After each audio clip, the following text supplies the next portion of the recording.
Assalamualaikum warahmatullahi wabarakatuh. Eh, dengan saya Zoe Adam Sarandika dan teman saya Nazia Widya Putri Fahira, kami di sini bakal nyampein presentasi tentang pemikiran politik Islam di era modern.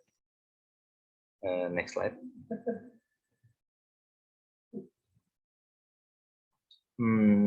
Nah, kali ini kita bakal gimana sih politik Islam? Apa itu politik Islam?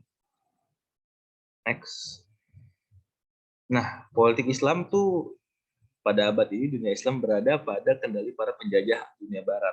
Dunia Islam mulai mendapatkan gesekan dengan pemikiran dan dunia Barat.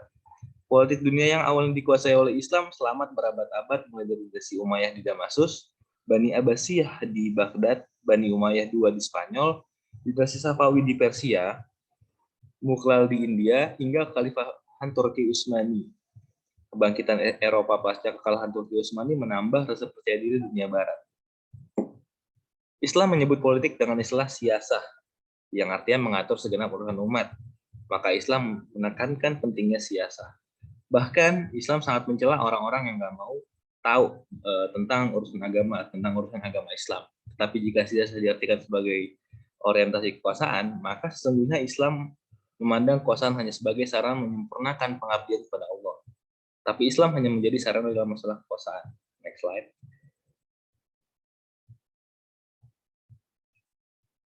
Di sini kami bakal mengelompokkan 3 kelompok arus menurut pemikiran Dr. Muhammad Iqbal. Nah, Dr. Muhammad Iqbal ini berhasil memaparkan secara luas perkembangan pemikiran politik Islam di abad modern yang terbagi jadi 3 arus pemikiran. Yang pertama, pemurnian dan kesempurnaan ajaran Islam. Yang kedua, pemisahan Islam dan politik. Yang ketiga, para pemikir berusaha menyatukan pemikiran yang berbeda. Kali ini saya bakal menjelaskan dari yang pertama. Kelompok pertama mengembangkan pemikiran terkait kesempurnaan dan kemurnian ajaran Islam. Nah, kelompok ini menolak keras pengaruh pemikiran Barat. Para pemikirnya ialah Muhammad Rashid Ridho, Hasan al-Banna, Al-Maududi, dan Sayyid Qutb.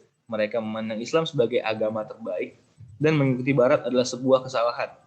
Mereka semua merindukan dan hanya menginginkan masa kejayaan Islam atau kekhilafahan Islam. Pendapat keras dilontarkan oleh Maududi. Beliau mengatakan jika sistem politik demokrasi merupakan sistem musyrik dan bertentangan dengan ajaran Islam. Selanjutnya akan saya lemparkan kepada teman saya Nazia Widya Putri. Di sini saya akan menjelaskan aliran yang kedua, yakni adalah mereka yang bergabung di sini tuh mengupayakan pemisahan Islam dan politik. Nah, urusan kedua ini sangat bertentangan ya, sehingga harus dipisahkan. Tokoh yang masuk ke dalam kelompok ini tuh salah satunya ada Reza Pahlavi, Muhammad Kemal Atatürk, Toha Hussein, dan Aki Abdurazik. Nah, di sini saya akan menjelaskan beberapa biografinya.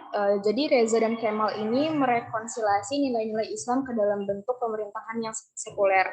Reza ini digulingkan di Iran tahun 1979 dan pernah memerintah pasukannya ke jalan-jalan untuk melarang wanita menggunakan jilbab. Sedangkan Kemal sendiri itu membangun Turki modern yang jauh dari bersatunya peran Islam di dalam pemerintahannya. Sementara itu, untuk rekan-rekan yang lainnya itu seperti Ali dan Toha, itu lebih banyak membicarakan pemikiran mereka. Toha menolak sistem kafilah, ia menganjurkan adopsi mentah-mentah pemikiran politik Barat. Menurutnya pemerintahan seperti Barat ini adalah bentuk pemerintahan yang ideal. Lalu selanjutnya kita akan membahas aliran yang ketiga, yakni di mana para pemikir ini berusaha untuk menyatukan pemikiran yang berbeda pula. Mereka ini menolak pemikiran Barat, tetapi juga tidak menerima pemikiran Islam sepenuhnya. Nah, seperti di sini tuh ada tokoh-tokohnya, yakni Sayyid Jamaluddin Al-Afghani, Muhammad Abduh, Muhammad Iqbal, dan Mahmud Shaltut.